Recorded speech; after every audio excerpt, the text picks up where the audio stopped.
Quand durera la transition au Mali? C'est tout l'enjeu des Assises nationales de la refondation qui se terminent ce jeudi. Depuis un mois, des consultations ont lieu dans tout le pays. Le but, donc, permettre la tenue d'élections et le retour d'un gouvernement civil au pouvoir.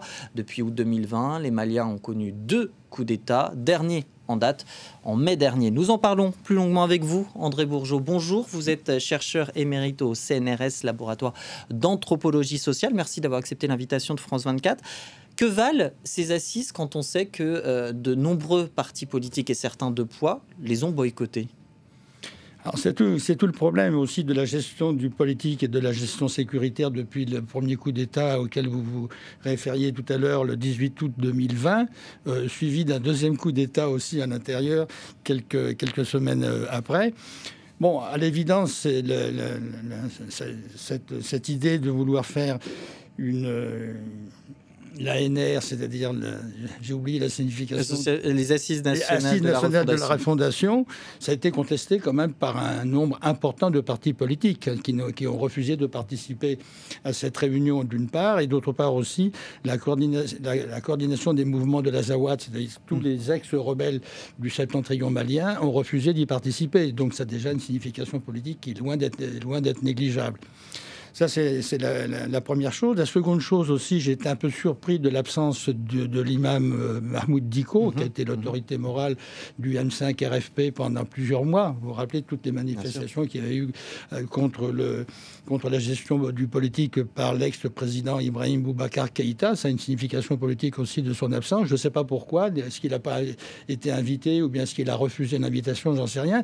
Mais en tout cas, politiquement, c'est aussi significatif. Donc, ça veut donc dire que sur le fond, je doute fort des conséquences politiques positives de cette initiative, d'autant que l'opposition considère que tous les thèmes qui ont été abordés à travers l'ANR l'ont déjà été à travers le dialogue national inclusif. Donc ils considèrent que c'est un peu redondant. Donc on voit bien qu'il y a un malaise politique qui me paraît quand même évident.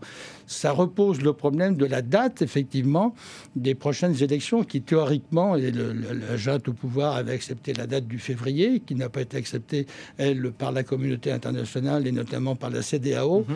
Donc on ne peut pas dire, en tout cas c'est mon point de vue, que ça a généré une clarification politique. Ensuite, le problème que l'on peut se poser, c'est quelle est l'assise populaire de la junte dans ce contexte-là. Encore une fois, la grande majorité des partis politiques d'importance ne siègent pas, la SEMA non plus. Donc ça débouche quand même sur un malaise politique qui peut être dangereux.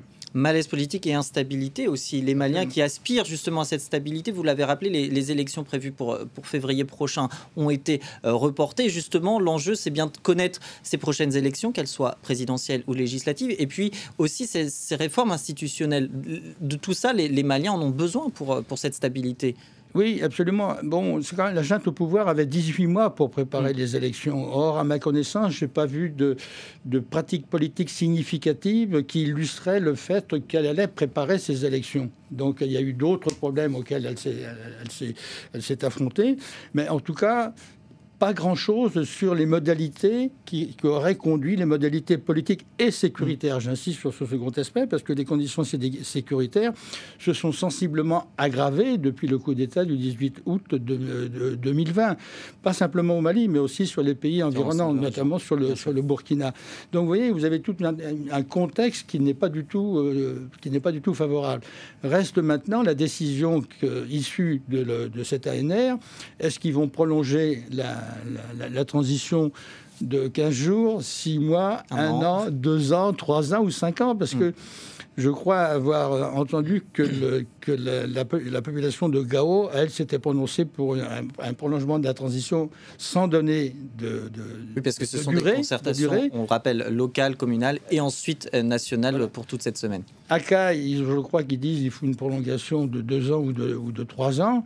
Ça pose quand même faire la synthèse. Voilà, ça pose quand même un problème au niveau de la démocratie parce que si effectivement ça se prolonge de 2 ou 3 ans, Bon, les démocrates, parce qu'il y a aussi des démocrates quand même au Mali, il ne faut pas les négliger, vont considérer que ça n'a rien de démocratique, parce que ce n'est pas les conséquences d'élections. Donc le peuple malien va se considérer comme étant étranger à ces décisions-là. Donc vous voyez, c'est d'une complexité politique redoutable.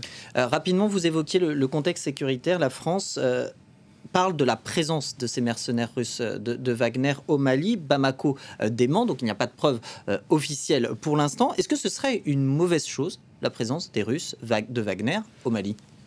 Alors, si c'est les Russes de Wagner, je pense que ça sera problématique, parce que je doute fort que la politique française accepte la présence de Wagner. En revanche, si c'est le développement, une extension de la coopération militaire d'État à État entre la Russie et puis le Mali, il n'y a pas de raison que la France refuse ce type de collaboration. Donc il y a tout un tas d'ambiguïtés qui fait en sorte que l'agent au pouvoir parle de formateur russe, elle ne fait pas référence à Wagner et à la notion de mercenariat. Donc vous voyez, c'est d'une complexité redoutable. Mais si on compare la situation, si vous permettez, par rapport à la RCA, les mercenaires de Wagner proches du pouvoir politique russe sont intervenus en RCA parce que Sangaris était parti. Ce qui n'est pas le cas au Mali. La présence des militaires étrangers, y compris français, n'a toujours pas pris la décision de quitter. Donc c'est simplement une condamnation, donc une hypothèse, mais il n'y a pas eu de décision politique qui consistait à dire on s'en va. Donc ça veut dire que la présence des militaires étrangers sera toujours là. Et pour en revenir aussi à la réorientation de Barkhane qui maintenant se recentre sur l'opération Takuba, il faut mentionner aussi qu'à Takuba, il y aura des éléments militaires de l'OTAN. Donc on connaît aussi les positions de la Russie vis-à-vis de l'OTAN, notamment en Ukraine, mais aussi ils ne sont pas très favorables à la présence d'éléments militaires de l'OTAN au Mali. Merci beaucoup André Bourgeault, pardonnez-moi, mais on est